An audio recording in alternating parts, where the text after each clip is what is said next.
Ravi Mohan press meet. നിങ്ങളെല്ലാവരും ആ ഒരു പ്രസ് മീറ്റ് കണ്ടിട്ടുണ്ടാവുമെന്ന് ഞാൻ പ്രതീക്ഷിക്കുന്നു. രവി മോഹൻ അദ്ദേഹം ഒഫീഷ്യലായിട്ട് അദ്ദേഹത്തിൻ്റെ പേര് മാറ്റി വീണ്ടും നമ്മൾ ജയം രവി എന്ന് പറഞ്ഞുകൊണ്ടിരിക്കുന്നത് ശരിയല്ല. രവി മോഹൻ എന്ന് തന്നെ ഇനി പറഞ്ഞ് ശീലിക്കണം. ആ ഒരു പ്രസ് മീറ്റ് നിങ്ങൾ കണ്ടിട്ടില്ലെങ്കിൽ ഏകദേശം ഒരു അരമണിക്കൂർ സംതിങ് ഉള്ള പ്രസ് മീറ്റാണ്. ഞാനത് ഡിസ്ക്രിപ്ഷനിൽ ലിങ്ക് കൊടുക്കാം, അത് തീർച്ചയായും പോയി കാണുക.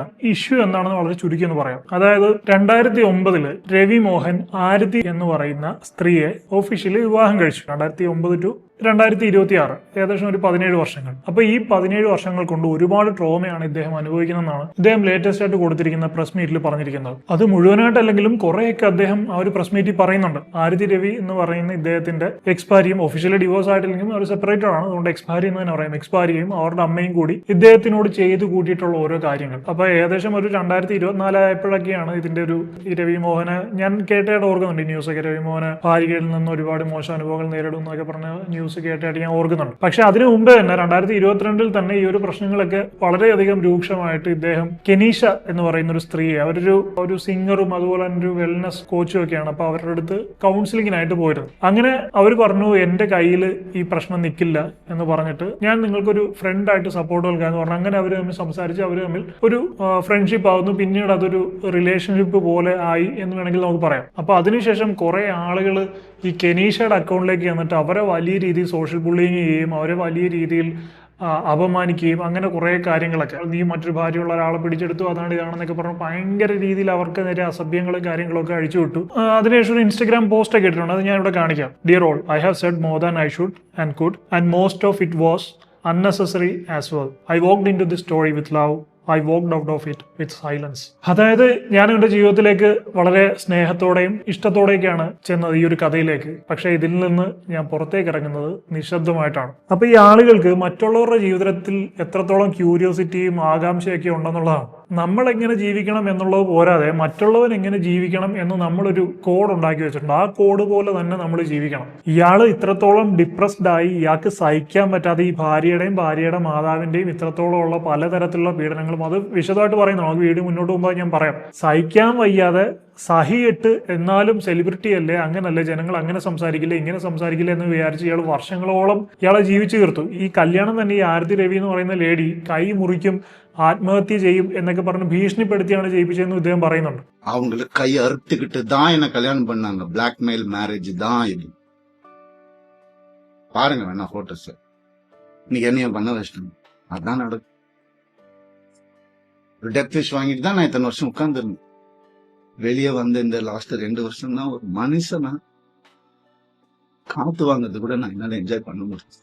அதுக்கு 2 வருஷம் கல்யாணம் வீட்டை விட்டு பிரிச்சு கூட்டு இங்க வந்துட்டு வீடு கட்டணும், இது கட்டணும், அது இங்க வேலைக்கு போவோம், அங்க வேலை, யாரு காசு கொடுத்தாலும் வாங்கிக்கோ. அவங்க வீட்டோட ப்ரொடக்ஷன் ஒரு படம் முடியறதுக்குள்ளே இன்னொரு படம் டேட். அப்ப நான் வெளியே படம் பண்ண தேவையில்லை. கம்பெனி ஆர்டிஸ்ட் நான். அப்படியே என்ன சீரியல் ஆர்டிஸ்ட் மாதிரி உள்ளே வச்சு என்ன இது பண்ணுவீங்க. அதுல இருந்து நான் வெளியே வரக்கூடாது. நான் படிச்ச விஸ்காமுக்கும் நான் பார்த்த என்னுடைய பிலிம் ஃபெஸ்டிவல்ஸும் ஒரு 5 பிலிம் ஃபெஸ்டிவல் லைஃப்ல நான் பார்த்துருக்கிறேன். அந்த நாலேஜ் எல்லாம் வச்சு நான் எதுவும் கிரியேட் பண்ணக்கூடாது. இதுலயே அடங்கி இப்படியே இருக்கும். അവങ്ങൾക്ക് പിടിക്കാൻ വേണ്ടി പടങ്ങി. ഇദ്ദേഹത്തിന്റെ വീട്ടുകാർക്ക് തീരെ താല്പര്യമില്ലായിരുന്നു. എന്നിട്ടും ഇവരിങ്ങനെ ആത്മഹത്യ ചെയ്യും, അതുകൊണ്ട് തന്നെ കല്യാണം കഴിക്കണമെന്നൊക്കെ പറഞ്ഞതുകൊണ്ട് വിവാഹം കഴിച്ചതെന്ന് പറയുന്നുണ്ട്. ഇവരുടെ അമ്മ, ഈ ആരതി രവിയുടെ അമ്മ ഒരു പ്രൊഡ്യൂസറാണ്, സിനിമ സീരിയൽ പ്രൊഡ്യൂസറൊക്കെയാണ്. അപ്പം അവരങ്ങനെ ഇൻഹൗസിൽ തന്നെ ഇയാളെ നിർബന്ധിച്ച് കുറെ സിനിമകൾ ചെയ്യിപ്പിച്ചു. അങ്ങനെ കുറെ കാര്യങ്ങൾ പറയുന്നുണ്ട്. ഒരാൾക്ക് മറ്റൊരാളുമായിട്ട് മുന്നോട്ട് പോകാൻ സാധിക്കില്ലെന്ന് മനസ്സിലാക്കി കഴിഞ്ഞാൽ ആ ഒരു ജീവിതത്തിൽ നിന്ന് വോക്കൗട്ട് ചെയ്യുന്നത് തികച്ചും നല്ലൊരു തീരുമാനമാണെന്ന് ഞാൻ പറയുള്ളൂ. അതിനകത്ത് ഒരു പ്രശ്നങ്ങളും ഇല്ല. അത് കഴിഞ്ഞിട്ടായിരിക്കും ഈ ഒരു ട്രോമയിൽ നിന്ന് അദ്ദേഹം ഒന്ന് റിക്കവർ ആകാൻ വേണ്ടി ഒരു വെൽനസ് കോച്ചിനടുത്ത് പോയി അവർ തമ്മിൽ സംസാരിച്ചു. അവർ തമ്മിൽ നല്ലൊരു വൈബ് സെറ്റായി. ഈ വീട്ടിൽ നിന്ന് കിട്ടാത്തൊരു സമാധാനം, സന്തോഷവും എല്ലാം ഈ കെനീഷയിൽ നിന്ന് കിട്ടിയിട്ടുണ്ടാവും. അങ്ങനെ അവർ ഒരു റിലേഷൻഷിപ്പിലായി. അതിന് നമുക്ക് തെറ്റു പറയാൻ സാധിക്കില്ല. പക്ഷേ എപ്പോഴാണ് തെറ്റാണെന്ന് വെച്ച് കഴിഞ്ഞാൽ ഈ ആരതി രവിയോടും വളരെയധികം സ്നേഹത്തോടെ പെരുമാറി അവരോട് പ്രശ്നങ്ങളൊന്നും തുറന്ന് സംസാരിക്കാതെ ഇവരുമായിട്ട് പ്രശ്നങ്ങളൊന്നും ഇല്ലാതെ മറ്റൊരാളുമായിട്ട് റിലേഷൻഷിപ്പിലാകുകയാണെങ്കിൽ അതിന് നമുക്കതൊരു തീർച്ചയായിട്ടും അതൊരു പ്രശ്നമാണെന്ന് തന്നെ പറയാം. അത് തികഞ്ഞ ഒരു അഡൾട്ടറി ആണ്. അതൊരിക്കലും നമുക്ക് ന്യായീകരിക്കാൻ സാധിക്കില്ല. കാരണം മറ്റൊരാളെ വഞ്ചിച്ചുകൊണ്ടാണ് ആ ഒരു റിലേഷൻഷിപ്പിൽ പോകുന്നത്. പക്ഷേ ഇവിടെ രവി മോഹൻ 2022 തന്നെ ഇവരുമായിട്ട് ഒരു രീതിയിൽ മുന്നോട്ട് പോകാൻ പറ്റില്ല. പക്ഷെ എന്നാലും ജനങ്ങളുടെ മുമ്പിൽ അഭിനയിക്കാൻ വേണ്ടിയിട്ടും സമൂഹത്തിൽ മറ്റ് പ്രശ്നങ്ങളൊന്നും ഉണ്ടാകാതിരിക്കാൻ വേണ്ടി ഈ കണ്ട പോലെ സോഷ്യൽ മീഡിയ ആക്രമണങ്ങളും ചർച്ചകളും വെറുതെ അനാവശ്യമായിട്ടുള്ള കോൺട്രവേഴ്സീസും ഒന്നും ഉണ്ടാകാതിരിക്കാൻ വേണ്ടിയിട്ട് അദ്ദേഹം സൈലന്റ് ആയിട്ട് മറ്റൊരു ലൈഫ് ചൂസ് ചെയ്യാൻ തീരുമാനിച്ചു. പക്ഷെ അവിടെയും ആൾക്കാർ കയറി ആക്രമിച്ച് അയാളുടെ ലൈഫിൽ കയറി ഇന്റർഫിയർ ചെയ്ത് ആകെ കുളമാക്കി നാശമാക്കി അയാൾക്ക് ആകെപ്പാടുണ്ടായിരുന്ന സമാധാനവും കൂടി ഇല്ലാതാക്കി. അയാൾക്ക് ആകെപ്പാടുണ്ടായിരുന്ന ഒരു ആശ്വാസം ആ കെനീഷ എന്ന് പറയുന്ന അവരുമായിട്ടുള്ള സൗഹൃദവും അവരുമായിട്ടുള്ള റിലേഷൻഷിപ്പും ആയിരുന്നു. അവരെ കയറി അവരുടെ അക്കൗണ്ടിൽ കയറി കുറെ തെറി വിളിച്ച് അവർ ഇത് പേടിച്ചിട്ട് ജനങ്ങളുടെ അക്രമം, അവർ ജീവിതത്തിൽ ഒരുപാട് പ്രശ്നങ്ങൾ നേരിട്ട് വന്നിട്ടുള്ള മറ്റു സ്ത്രീയാണ്. അവർക്കും കുഞ്ഞുനാൾ മുതൽ വീട്ടിൽ നിന്ന് വളരെ ദുരനുഭവങ്ങൾ ഉണ്ടായിട്ടുണ്ട്. അവർക്കും ഡിവോഴ്സും അബോർഷനും ഒക്കെ ആയിട്ട് വളരെയധികം പ്രശ്നങ്ങൾ തരണം ചെയ്തു വന്ന് സ്വന്തമായിട്ട് സ്വന്തം ജീവിതം കെട്ടിപ്പടുത്തുകൊണ്ടിരിക്കുന്ന ഒരു സ്ത്രീയാണ്. അപ്പൊ വീണ്ടും അവരെ പോയിട്ട് തെറി വിളിച്ച് അവർക്ക് ഇനിയും ഒന്നും താങ്ങാൻ വയ്യാത്തതുകൊണ്ട് അവര് വയ്യ എന്ന് പറഞ്ഞിട്ട് അവർ സൈലന്റ് ആയിട്ട് അവിടെ നിന്ന് വിഡ്രോ ചെയ്തു. ശരിക്കും എന്റെ ഒരു കാഴ്ചപ്പാടിൽ അതാണ് രവി മോഹനെ വല്ലാതെ പ്രൊവോക്ക് ചെയ്തിട്ടുള്ളത്. കാരണം അതിനുശേഷമാണ് ഇദ്ദേഹം പ്രസ് കോൺഫറൻസുമായിട്ട് വന്നിട്ടുള്ളത്. ഒന്നും വേണ്ട, കുഴപ്പമില്ല, ഒരു സമാധാനമായിട്ട് പ്രശ്നം ഉണ്ടാക്കാതെ അവരുടെ ജീവിതം അവർക്ക്, ഞാൻ എന്റെ ജീവിതം എങ്ങനെയും ഒരു സമാധാനത്തിൽ പോകാമെന്ന് വിചാരിച്ചുകൊണ്ടിരുന്ന ആളെ ആ ലൈഫിലേക്ക് വന്ന ഒരു സമാധാനം, ഒരു ചെറിയൊരു വെളിച്ചവും കൂടെ തല്ലിക്കെടുത്തിയപ്പോഴാണ് പ്രൊവോക്ഡ് ആയത്. ഞാൻ മനസ്സിലാക്കിയെടുത്തോളം ഈ രവി മോഹന്റെ വൈഫും അവരുടെ അമ്മായിയമ്മയും അവരുടെ സിൽബന്ധികളെന്ന് പറഞ്ഞു കഴിഞ്ഞാൽ ഭയങ്കരമായിട്ടുള്ള ഡേഞ്ചറസ് ആയിട്ടുള്ള ആളുകളാണ്, വളരെ ടോക്സിക് ആയിട്ടുള്ള ആളുകളാണ്. ഇയാളാണ് ഈ സിനിമയിൽ അഭിനയിച്ച് ഇത്രയും കഷ്ടപ്പെട്ട് ജോലി ചെയ്ത് പൈസ ഉണ്ടാക്കിയത്. ആ പൈസ മുഴുവൻ ഇവരുടെ ജോയിന്റ് അക്കൗണ്ടിലേക്കാണ് ഇട്ടിരിക്കുന്നത്. ഇവരറിയാതെ 1 രൂപ പോലും ഇയാളുടെ ഇഷ്ടത്തിന് എടുക്കാൻ ഇവർ സമ്മതിക്കില്ല. ഇയാൾ ഇതിൽ നിന്ന് 1 രൂപ വിഡ്രോ ചെയ്ത് അപ്പോൾ അവർക്ക് മെസ്സേജ് പോകും. ഉടനെ അവർ വിളിച്ചു ചോദിക്കും എന്തിനാണ്, ആർക്കാണ്, എന്തിനാണ് പൈസ എടുത്തെന്നുള്ള കാര്യം. ചിയാൻ വിക്രം പൊന്നിയൻ സെൽവന്റെ ആണെന്ന് തോന്നുന്നു ഒരു സ്റ്റേജ് ഫംഗ്ഷനിൽ വെച്ച് പറഞ്ഞിട്ടുണ്ടായിരുന്നു. പറ്റുവാണെങ്കിൽ ആ ക്ലിപ്പ് ഞാനിവിടെ കാണിക്കാം. ചിയാൻ വിക്രം ഇതുപോലെ പുറത്തൊക്കെ പോകുമ്പോൾ ഷോപ്പ് ചെയ്യാനായിട്ട് എന്തെങ്കിലുമൊക്കെ ആണെങ്കിൽ ഒരു 500 1000 ഒക്കെ വേണമെങ്കിൽ ഈ വിക്രം പേഴ്സ് എടുക്കില്ല, അതിന് പകരം രവി മോഹനാണ് ചോദിക്കുന്നത്. അപ്പൊ അദ്ദേഹം പോയിട്ട് അദ്ദേഹത്തിന്റെ വൈഫിന്റെ കയ്യിൽ നിന്ന് പൈസ വാങ്ങിച്ചുകൊണ്ട് വന്ന് കൊടുക്കും എന്ന് അന്ന് പറഞ്ഞിട്ടോ. അത് അന്നൊരു തമാശക്കാണ് പറഞ്ഞത്. പക്ഷെ ഇന്ന് ഈ രവി മോഹന്റെ സ്റ്റേറ്റ്മെന്റും ഈ ചിയാൻ വിക്രം പറഞ്ഞ ഈ ഒരു കാര്യവും കൂടെ കമ്പയർ ചെയ്ത് നോക്കുമ്പോൾ അത് എത്രത്തോളം സത്യമാണെന്ന് നമുക്ക് മനസ്സിലാക്കാൻ സാധിക്കുന്നുണ്ട്. நார்மலா எனக்கு வந்து பர்ஸே இருக்காது. எப்பவுமே கலை அசிஸ்டன்ட் சார் அவன் தான் எப்போ ஒரு 100 ரூபாய் கொடுறான் 50 ரூபான்னு. எப்பவும் பார்ட்டிக்கு போனா அங்க போனா ஏதாவது ட்ரிங்க் கேட்கும் போதுல அவங்க எஸ்பெஷலி வேற ஊர்ல இருக்கும் போது 1000 பாத் or 1000 rupees சொல்ற மாதிரி ஐயோ நேரம் அவங்ககிட்ட போவேன். மச்சான் பைசா இருக்கா? அண்ணா என்கிட்ட இல்லன்னா 500. அவங்ககிட்ட அதே கதை தான். அவன் போய் அவன் ஒய்ஃப் கிட்ட வாங்கி வந்து கொடுப்பான். சோ எனக்கு ஒரு அக்கவுண்ட் கூட கிடையாது என் பேர்ல, தெரியுமா உங்களுக்கு? ஒரே அக்கவுண்ட் தான் எனக்கு இருந்துச்சு, ஜாயிண்ட் அக்கவுண்ட் எக்ஸ்எம்லியோட.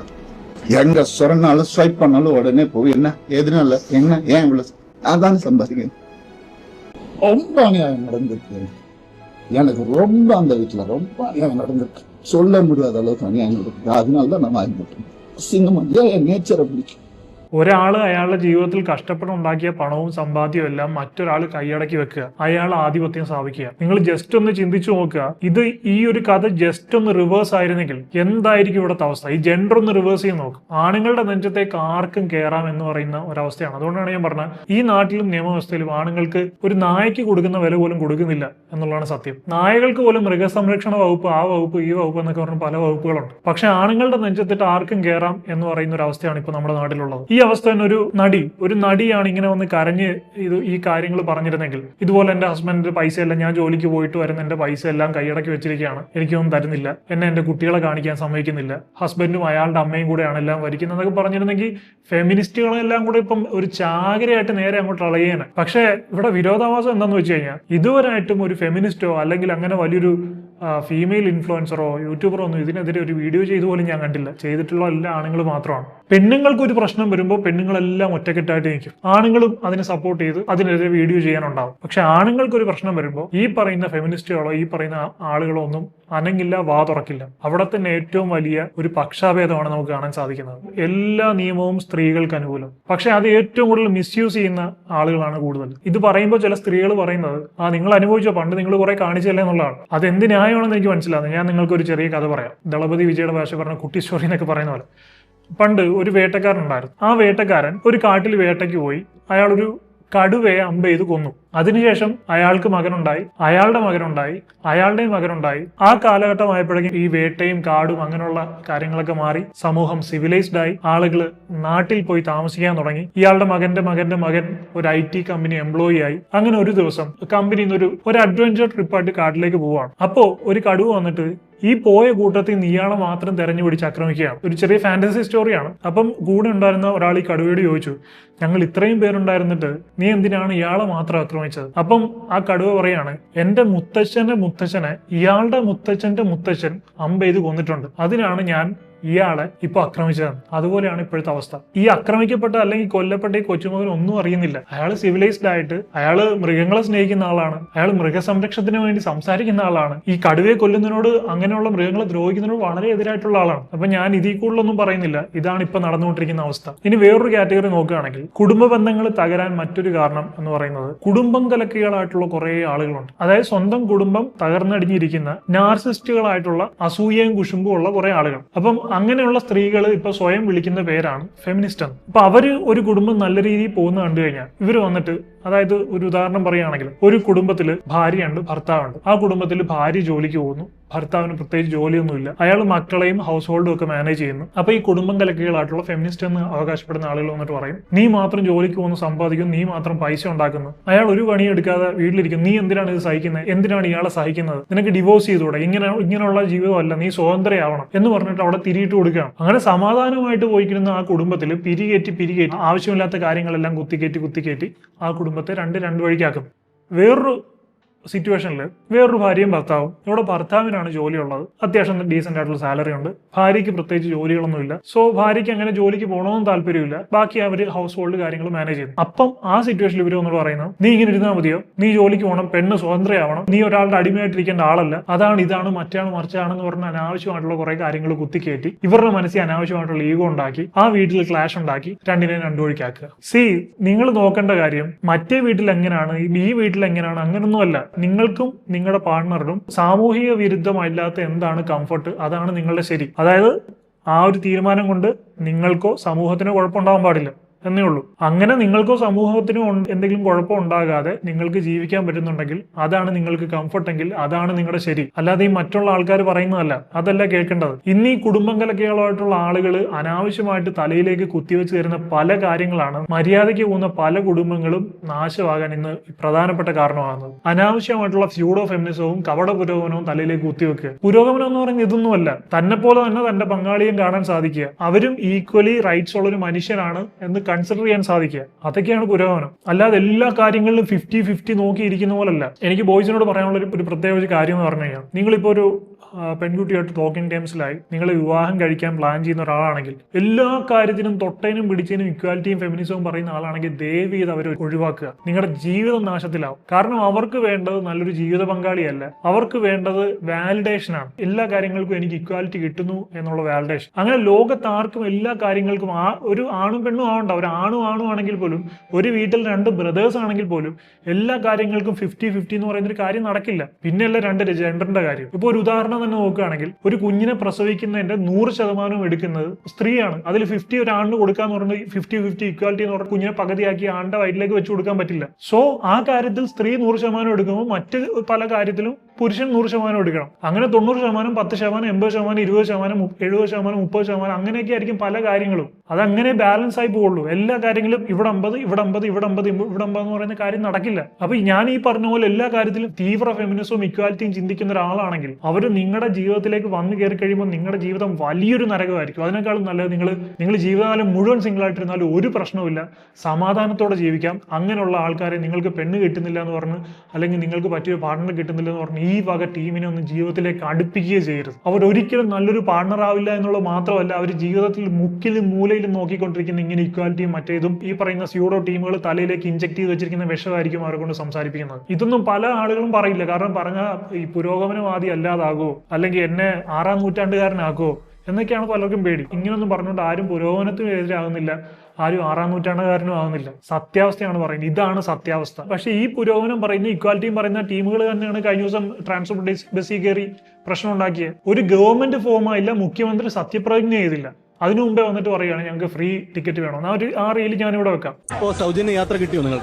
ഞങ്ങൾ ചോദിച്ചു വാങ്ങിയിരിക്കുകയാണ് സൗജന്യ യാത്ര. അതല്ലെങ്കിൽ ബസ് എടുക്കാൻ സമ്മതിക്കില്ല എന്ന് ഞങ്ങൾ പറഞ്ഞതിന്റെ അടിസ്ഥാനത്തിൽ ഞങ്ങൾക്ക് തന്നിട്ടുണ്ട്. അത് ഇറങ്ങി തിരിച്ച് ഞങ്ങൾ KSRTC ബസ്സിൽ തന്നെ തിരിച്ചു വരുന്നതാണ്. ഞാൻ ടിക്കറ്റ് കൊടുത്തു, ഓർഡറില്ലാതെ എനിക്ക് ഫ്രീ ആയിട്ട് കൊണ്ടുപോകാൻ പറ്റുമോ? പിന്നെ എനിക്കൊരു അന്വേഷണം വന്നാൽ ഞാൻ ഉത്തരം പറയേണ്ടി വരില്ലേ? ആ പൈസ ഞാനും അവിടുത്തെ ദിവസം തരാന്ന് പറഞ്ഞിട്ടുണ്ട്. 22 പേർ. ഇവിടെ വരെ കണ്ടക്ടർ സ്വന്തം നിലയ്ക്ക് തന്നെ ഈ പ്രവർത്തകർക്ക്, എന്നിട്ട് ആ ബസ്സിലെ കണ്ടക്ടർ, ലേഡി കണ്ടക്ടർ അവസാനം വേറൊരു വഴിയില്ലാതെ അവരുടെ മാസ ശമ്പളത്തിൽ നിന്ന് അവർ രാവിലെ മുതൽ വൈകുന്നേരം വരെ ഈ കണ്ട തിക്കിന്റെ ഇടയ്ക്കൂടെ അങ്ങോട്ടും ഇങ്ങോട്ടും പോയി അവരുടെ ചോര നീരാക്കി ഉണ്ടാക്കിയ പൈസയാണ്. അത് ഈ സൂചിച്ച് വീട്ടിൽ ഇരിക്കുന്ന തിന്നു മുടിക്കുന്ന തടിമാടുകൾക്ക് ഫ്രീ ആയിട്ട് ടിക്കറ്റ് ആയിട്ട് കൊടുക്കണം. എന്നിട്ട് അവർ അവരുടെ ശമ്പളത്തിൽ നിന്ന് ടിക്കറ്റ് കൊടുക്കാന്ന് പറഞ്ഞപ്പോൾ എല്ലാം കൂടെ ഇരുന്ന് കൈ അടിച്ചിരിക്കുക. എന്ത് നാണം കെട്ട ജീവികളാണ്. ഇതിനേക്കാളും നല്ല റോഡിലിറങ്ങി പിച്ച് തണ്ടിയ ഇതിനേക്കാളും അന്തസ്സുണ്ട്. അത് ഒരാള് നിർബന്ധം കൊണ്ടല്ല, മനസ്സറിഞ്ഞായിരിക്കും ചിലപ്പോൾ പിച്ച് തരുന്നത്. അത്രയും ഞാൻ പറഞ്ഞില്ലേ, ഈ അട്ടയ്ക്ക് കണ്ണും കുതിരയ്ക്ക് കൊമ്പും കൊടുക്കില്ലെന്ന് പറയുന്നത് അതാണ് അവസ്ഥ. എന്തെങ്കിലും കിട്ടിക്കഴിഞ്ഞാൽ പിന്നെ അതി പിടിച്ചങ്ങ് ഇറങ്ങുക എന്നുള്ള.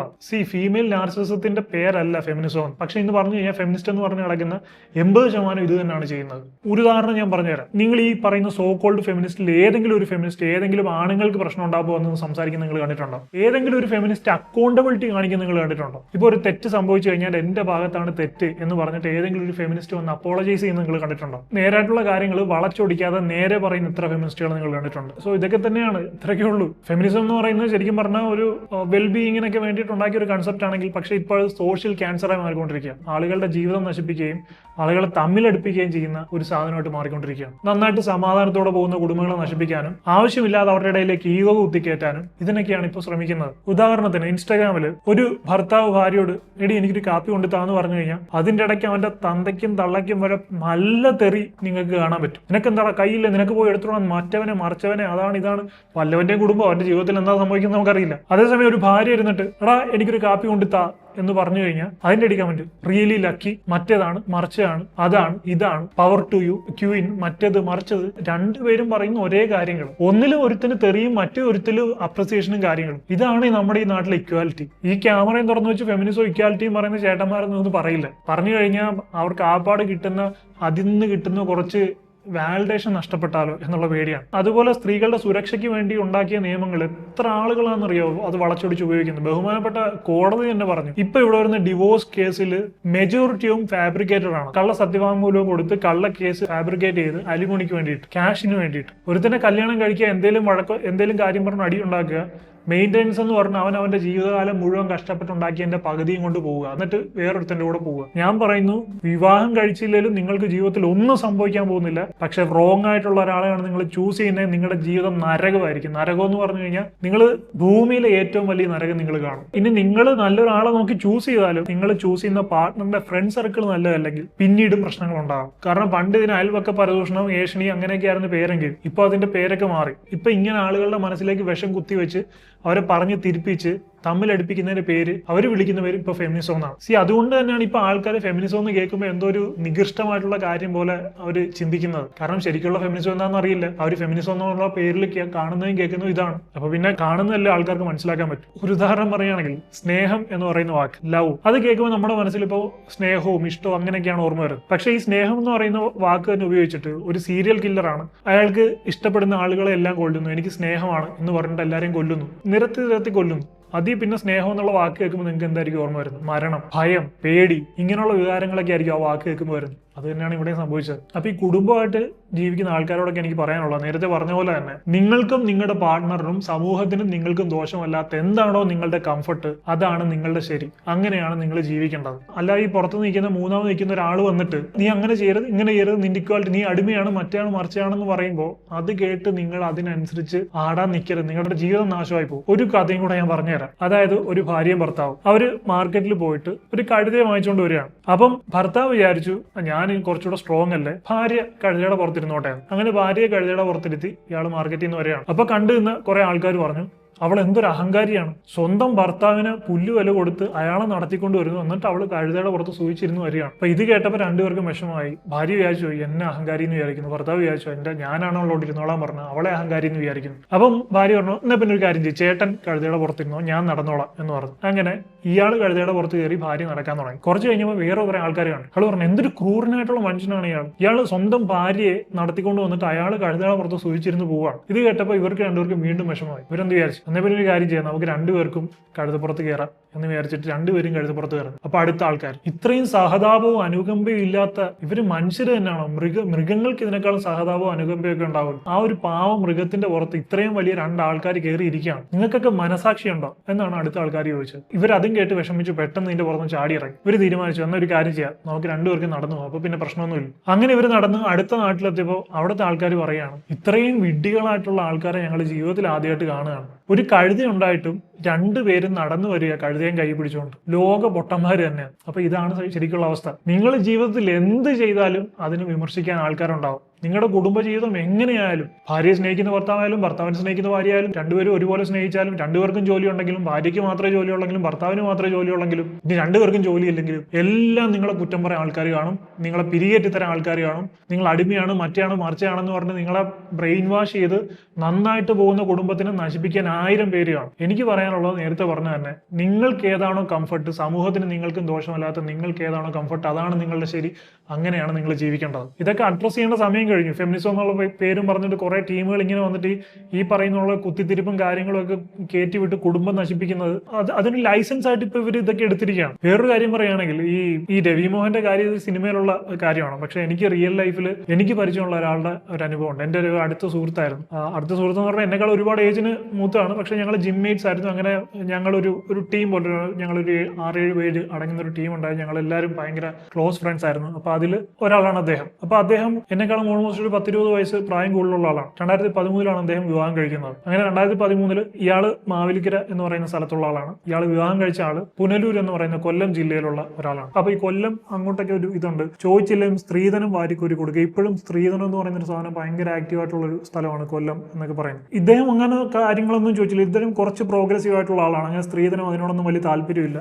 ആളെ ഇഷ്ടപ്പെടുക എന്നുള്ളതാണ് ഇദ്ദേഹത്തിന്റെ പ്രധാനപ്പെട്ട ഒരു പ്രിഫറൻസ് എന്ന് പറയുന്നത്. അങ്ങനെ ഇദ്ദേഹം ഒന്നും ചോദിച്ചില്ല. അപ്പം ഇവർ പറഞ്ഞു, അങ്ങനെ ഞങ്ങളുടെ മോളെ ഞങ്ങൾക്ക് അങ്ങനെ ഇറക്കി വിടാൻ പറ്റില്ല, എന്തെങ്കിലും കൊടുക്കണം, ഞങ്ങളുടെ നാട്ടുകാരൊക്കെ ഉള്ള, അപ്പോൾ ഞങ്ങൾക്ക് മോശമാണെന്ന് പറഞ്ഞിട്ട് 80 പവന്റെ സ്വർണം ഇടാന്ന് പറഞ്ഞിട്ട് 80 പവന്റെ സ്വർണം ഇട്ടെന്ന് പറഞ്ഞ് വിവാഹം കഴിപ്പിച്ചു വിട്ടു. അങ്ങനെ ഇവർ വീട്ടിൽ വന്നു. ഇയാൾക്ക് ഇതിനോടൊന്നും താല്പര്യം ഇല്ലാത്തതുകൊണ്ട് ഇയാൾ സ്വർണ്ണം നോക്കില്ല, അങ്ങനെ കാര്യങ്ങളൊന്നും നോക്കിയില്ല. അങ്ങനെ ഇവർ ഇതിന്റെ അലമാരി കൊണ്ട് സ്വർണം വെച്ചിട്ടുണ്ടെന്നൊക്കെ പറഞ്ഞിരുന്നു. കുറച്ച് കഴിഞ്ഞപ്പം ഈ പെണ്ണിന്റെ അമ്മ എപ്പോഴും വിളിക്കും, ഓരോന്ന് പറഞ്ഞു കൊടുക്കും. അത് കഴിയുമ്പോൾ ഈ പെണ്ണ് സ്ഥിരമായിട്ട് വഴക്കുണ്ടാക്കും, ഓരോ കാര്യങ്ങൾ പറഞ്ഞു. അതായത് രാവിലെ എഴുന്നേൽക്കുമ്പോൾ ഇവക്ക് ബെഡ് കോഫി കിട്ടണം. അപ്പം ഇയാളുടെ വീട്ടിലെന്ന് പറയുന്ന ഇയാളുടെ അമ്മയും ഒരു സഹോദരിയും മാത്രമാണുള്ളത്. ഇയാളുടെ മറ്റൊരു ബ്രദർ വിദേശത്താണ്. അപ്പം രാവിലെ എഴുന്നേൽക്കുമ്പോൾ ഇവൾക്ക് ബെഡ് കോഫി കിട്ടിയില്ലെങ്കിൽ ഇവളൊന്ന് പ്രശ്നം ഉണ്ടാക്കും. അതുപോലെ ഇവൾക്ക് ഇഷ്ടപ്പെട്ട ഫുഡ് അല്ല വീട്ടിലുണ്ടാക്കുന്നെങ്കിൽ ഇവളൊന്ന് പ്രശ്നം ഉണ്ടാക്കും. അങ്ങനെ പ്രശ്നമായി ഇയാൾക്ക് സഹിക്കാൻ പറ്റാതെ ഇയാൾ ഒരു ദിവസം ഇവളെ വീട്ടിൽ കൊണ്ടുവിട്ടു, സ്വന്തം വീട്ടിൽ കൊണ്ടുവിട്ടു. അത് കഴിഞ്ഞ് ഇടയ്ക്കിടയ്ക്ക് വിളിക്കുന്നൊക്കെ ഉണ്ട്. 2 ആഴ്ച കഴിഞ്ഞപ്പോൾ ഒരു വക്കീൽ നോട്ടീസ് വരികയാണ് ഇയാൾക്ക് ഇവരുടെ വീട്ടിൽ നിന്ന്, ഡിവോഴ്സ്. അപ്പൊ അതിൽ പറയുന്നത്, എനിക്ക് ഡിവോഴ്സ് വേണം, മാത്രമല്ല എന്റെ 80 പവൻ സ്വർണവും തിരിച്ചു വരണവും. ഇയാൾ പറഞ്ഞു, എനിക്ക് ഇതിന്റെ സ്വർണത്തിന്റെ ഒന്നും ആവശ്യമില്ല, എന്താന്ന് വെച്ചാൽ എടുത്തോളാൻ പറഞ്ഞു. അങ്ങനെ ഇയാള് വീട്ടിൽ ചെന്ന് തപ്പുമ്പോൾ ഒരു തരി സ്വർണം പോലും വീട്ടിലില്ല. ഇവൾ ആഴ്ച വീട്ടിൽ പോകുന്നൊരു സ്വഭാവമുണ്ട് ഇവക്ക്. കല്യാണം കഴിഞ്ഞ് ഏകദേശം ഒരു 3 മാസം 4 മാസമാണ് നിന്നത്. അപ്പൊ ആഴ്ച എപ്പോഴും വീട്ടിൽ പോകണമെന്ന് പറയും. ഇയാൾ കൊണ്ടുവിടും, വിളിച്ചോണ്ട് വരും. അങ്ങനെ ഓരോ ട്രിപ്പായിട്ട് പോയി ഈ കൊണ്ടുവന്ന സ്വർണം മുഴുവൻ ഇവരങ്ങ് മാറ്റി. എന്നിട്ട് പറയാണ്, ഞങ്ങൾ നാട്ടുകാരെയും വീട്ടുകാരെയും എല്ലാം കാണിച്ചാണ് 80 പവൻ സ്വർണം തന്നിട്ടുണ്ട്, അത് തിരിച്ചു തരണം. ഇയാൾക്കെതിരെ വ്യാജ കേസ് കൊടുത്തു. അങ്ങനെ 2013 മുതൽ 2018-19 വരെ ഏകദേശം ഒരു 6 വർഷം ഇയാൾ കോടതി കയറി ഇറങ്ങി. ഇയാൾ ഈ മാവേലിക്കരയിൽ നിന്ന് ഈ കേസ് വിളിക്കുമ്പോൾ എല്ലാം പുനലൂർ കോടതിയിൽ പോകും, തിരിച്ചു വരും. അങ്ങനെ അവസാനം ഈ സ്ത്രീയുടെ അഡ്വക്കേറ്റിന് തന്നെ ഇയാളെ കണ്ടിട്ട് ദയ തോന്നി. ഈ അഡ്വക്കേറ്റിനോട് ഇവർ സത്യങ്ങളെല്ലാം പറഞ്ഞിട്ടുണ്ടാവും. അങ്ങനെ ഈ അഡ്വക്കേറ്റിന് തന്നെ ദയ തോന്നിയിട്ട് ഇവരുടെ അഡ്വക്കേറ്റും ഇദ്ദേഹത്തിന്റെ അഡ്വക്കേറ്റും കൂടെ സംസാരിച്ചിട്ട് ഇവർ പറഞ്ഞു, ആ പാവം മനുഷ്യനെ എങ്ങനെയും രക്ഷിച്ചു വിടണം. ഇവര് അമ്മയും മോളും വിചാരിച്ചല്ലോ ഭയങ്കര ഫ്രോഡ്, എന്റെ അടുത്ത് തന്നെ ഒരുപാട് ഫ്രോഡ് പരിപാടി കാണിക്കുന്നുണ്ടെന്ന് ഈ വക്കീൽ ഇവരോട് പറഞ്ഞു. അങ്ങനെ ഇവരെന്തൊക്കെയോ പറഞ്ഞ് ഓക്കെ ആക്കി എങ്ങനെയൊക്കെയോ അദ്ദേഹത്തിന് അതിൽ നിന്ന് തടി ഊരി കൊടുത്തു. അതിനുശേഷം കല്യാണം എന്ന് പറയുന്ന ഒരു ഏർപ്പാടെ വെറുത്തു പോയിട്ട് 2018-ലോ 2019-ലോ ഡിവോഴ്സ് കിട്ടിയ അയാളാണ്. ഇനി എനിക്കൊരു വിവാഹമേ വേണ്ടെന്ന് പറഞ്ഞിട്ട് അയാളുടെ ജോലി ജീവിക്കുകയാണ്. ഇപ്പൊ ഏകദേശം 7 വർഷമായിട്ടുണ്ട്. ഇതുവരെയായിട്ടും അയാളുടെ അതിലും വിവാഹത്തിനെ പറ്റി പറയുമ്പോൾ ഇയാൾക്ക് ട്രോമയാണ്, ഇത്രയും നാളത്തെ അനുഭവം കൊണ്ട്. പക്ഷെ ഒരാണ് അയാൾക്ക് അനുഭവിച്ചിട്ടുള്ള ട്രോമയോ വിഷമങ്ങളോ പീഡനങ്ങളോ ഒക്കെ ഒന്ന് പറഞ്ഞു കഴിഞ്ഞാൽ ആൾക്കാർ ചിരിക്കുകയും പരിഹസിക്കുകയും അവനെ കഴിവില്ലാത്തവനായിട്ടും അല്ലെങ്കിൽ അവനെ എന്താ പറയുന്ന ധൈര്യമില്ലാത്തവനായിട്ടും വീക്കായിട്ടും ഒക്കെ കണക്കാക്കി അടിച്ചമർത്താൻ മാത്രമാണ് ശ്രമിക്കുന്നത്. ഒരു പെണ്ണ് വന്നിരുന്ന് കരഞ്ഞു കഴിഞ്ഞാൽ 1000 ഓൺലൈൻ ആംഗിൾമാര് കാണും. പെണ്ണുങ്ങൾ തന്നെ എല്ലാവരും വട്ടം കൂടി സപ്പോർട്ട് ചെയ്യും, എല്ലാ കാര്യങ്ങളും കൊടുക്കും. വലിയ പ്രോഗ്രസീവ് ആയിട്ടുള്ള ഇക്വാലിറ്റി പറയുന്ന നമ്മുടെ സൊസൈറ്റി തന്നെയാണ് ഇതൊക്കെ സംഭവിക്കുന്നത്. എനിക്ക് അതുകൊണ്ട് പറയാനുള്ളത്, നിങ്ങൾ സ്ത്രീകൾക്ക് ഒരു പ്രശ്നം ഉണ്ടാകുമ്പോൾ നിങ്ങൾ സപ്പോർട്ട് ചെയ്യേണ്ട അല്ലെങ്കിൽ സ്ത്രീകൾക്ക് വേണ്ടി സ്റ്റാൻഡ് ചെയ്യേണ്ട എന്നുള്ളതല്ല. ഞാനാണെങ്കിൽ ഇപ്പൊ സ്ത്രീകൾക്ക്, എനിക്കറിയാവുന്ന ആളുകൾക്ക് അല്ലെങ്കിൽ എന്നെ സമീപിക്കുന്ന ആളുകൾക്ക് ഒരു പ്രശ്നമുണ്ടെന്ന് പറയുകയാണെങ്കിൽ ഞാൻ അവർക്ക് വേണ്ടി നിൽക്കും, അവർക്ക് വേണ്ടി സംസാരിക്കും. പക്ഷേ പുരുഷന്മാരെ അവഗണിക്കാതിരിക്കുക, അവർക്ക് വേണ്ടി സംസാരിക്കുക, അവരെയും കൂടെ കൺസിഡർ ചെയ്യുക. പുരുഷൻ എന്ന് പറയുന്നത് കല്ലോ മരവോ മണ്ണോ അല്ലെങ്കിൽ ഒരു മെഷീനോ അല്ലെങ്കിൽ ആർക്കും മെക്കിട്ട് കയറാൻ പറ്റുന്ന ഒരു സാധനമൊന്നുമല്ല. അവരും മനുഷ്യരാണ്, അവരെയും മനുഷ്യരായിട്ട് തന്നെ കണക്കാക്കുക. ഈ പറയുന്ന ആളുകൾക്ക് അച്ഛൻ എന്ന് പറയുന്ന ഒരാളുണ്ട്, അച്ഛൻ എന്ന് പറയുന്ന ഒരാളുണ്ടെങ്കിൽ ഇവരൊന്നും ഭൂമിയിലേക്ക് ഉണ്ടാവില്ല. കുറെ പേർ സ്ത്രീകളോട് ഈ ആണുങ്ങളില്ലാത്തൊരു ലോകം വേണമെന്ന് ചോദിച്ചപ്പോൾ ആണുങ്ങളൊന്നും ലോകത്തിന് ആവശ്യമില്ല, അതാണ് ഇതാണെന്നൊക്കെ പറഞ്ഞ റീലുകൾ തന്നെ കുറെ ഉണ്ട്. എന്നാൽ സത്യാവസ്ഥ നമ്മൾ നോക്കുകയാണെങ്കിൽ ഈ ലോകത്തിലെ 90% കോൺട്രിബ്യൂഷനും കൊടുത്തിരിക്കുന്ന ആണുങ്ങളാണ്. പല കണ്ടുപിടുത്തങ്ങളാണെങ്കിലും ഇൻഫ്രാസ്ട്രക്ചർ ആണെങ്കിലും പല പല കാര്യങ്ങളാണെങ്കിലും ചെയ്തിരിക്കുന്ന ആണുങ്ങളാണ്. ആ ഒരു ഇൻഫ്രാസ്ട്രക്ചറിലും ആ ഒരു സുഖ സൗകര്യങ്ങളിലും നിന്നുകൊണ്ട് തന്നെയാണ് ഇതിനെതിരെ പറയുന്നത്. പുരുഷ വിരുദ്ധത ആർക്ക് വേണേ പറയാം. അതേസമയം സ്ത്രീക്കെതിരെയാണ് പറഞ്ഞിരുന്നെങ്കിൽ അവനെ കുരിശി കയറ്റിയാണ്. പക്ഷെ പുരുഷ വിരുദ്ധത ആർക്കും പറയാം. ആർക്കും മെക്കിട്ട് കയറാൻ പറ്റുന്ന ഒരു സാധനമാണ് പുരുഷന്മാരെന്ന് പറയുന്നത്. ആ സംഭവം മാറണം. ഇനി ആരും പ്രതികരിച്ചില്ലെങ്കിലും എന്നെ കൊണ്ട് പറ്റുന്ന അത്രയും കാലം ഞാൻ ഇതിനെതിരെ പ്രതികരിക്കും. ഞാൻ ഒരിക്കലും സ്ത്രീകൾക്കെതിരെ സംസാരിക്കില്ല, പക്ഷെ പുരുഷന്മാരോട് കാണിക്കുന്ന അനീതി കണ്ട് മിണ്ടായിരിക്കില്ല. അപ്പൊ ആ അനീതിയെ അഡ്രസ് ചെയ്യുമ്പോൾ ചില സ്ത്രീകളുടെ ഭാഗത്തു നിന്നുണ്ടാകുന്ന ഇതുപോലുള്ള മോശപ്പെട്ട കാര്യങ്ങളാണെങ്കിൽ അതിനെയും അഡ്രസ് ചെയ്യേണ്ടി വരും. അത് ചെയ്യും. അപ്പോൾ എനിക്ക് ഇത്രയൊക്കെ തന്നെ പറയാനുള്ളൂ. ഇപ്പൊ തന്നെ വീഡിയോ ഒരുപാട് ലെങ്ത് ആയിട്ടുണ്ടാവും. ഞാനെല്ലാം പറയാൻ ഉദ്ദേശിച്ചെല്ലാം ഒന്നും പറയാൻ സാധിച്ചില്ല. പക്ഷേ മെയിൻ ആയിട്ടുള്ള കുറച്ച് പോയിന്റ്സ് പറഞ്ഞിട്ടുണ്ട്. മെയിൻ ആയിട്ട് ഞാൻ ഈ പറഞ്ഞ പോലെ ഡിയർ ബ്രദേഴ്സ്, ജീവിതം വെറുതെ കൊണ്ട് നശിപ്പിക്കാതിരിക്കുക. ആരുടെയെങ്കിലും ലോക്കിൽ കൊണ്ട് തലയിട്ട് കൊടുത്തിട്ട് പിന്നെ കിടന്ന് കരഞ്ഞിട്ട് കാര്യമില്ല. നിങ്ങൾ വെക്കുന്ന ഓരോ സ്റ്റെപ്പും ശ്രദ്ധിക്കുക. ഈ വരുന്ന കാലത്ത് കുറച്ച് മാന്യമായിട്ടൊക്കെ ജീവിച്ചു പോകാൻ, പ്രശ്നങ്ങളൊന്നും ചാടാതെ ജീവിച്ചു പോകാൻ വലിയ പ്രയാസമാണ്. സോ കെയർഫുൾ ആയിട്ടിരിക്കുക. ഇങ്ങനെയൊക്കെയുള്ള ട്രൈറ്റ്സ് കണ്ടു കഴിഞ്ഞാൽ നമ്മൾ ഇതിനെപ്പറ്റി റിലേഷൻഷിപ്പിനെ പറ്റി ഒരുപാട് വീഡിയോ നമ്മൾ ചെയ്തിട്ടുണ്ട്, ഇനിയും ചെയ്യുന്നുണ്ട്. സോ ആ വീഡിയോ കണ്ടില്ലാത്ത അതൊക്കെ ഒന്ന് കാണുക. ഇങ്ങനെയൊക്കെയുള്ള ട്രൈറ്റ്സ് കാണുകയാണെങ്കിൽ ഓടി രക്ഷപ്പെട്ടിരിക്കുക. ഒരിക്കലും അതിന് നിന്ന് കൊടുക്കാതിരിക്കുക. So I hope you find this video helpful. If you like this video, please like, share and subscribe, and please don't forget to enable the bell button. I will see you in my next video. I am Adil Hussain signing off.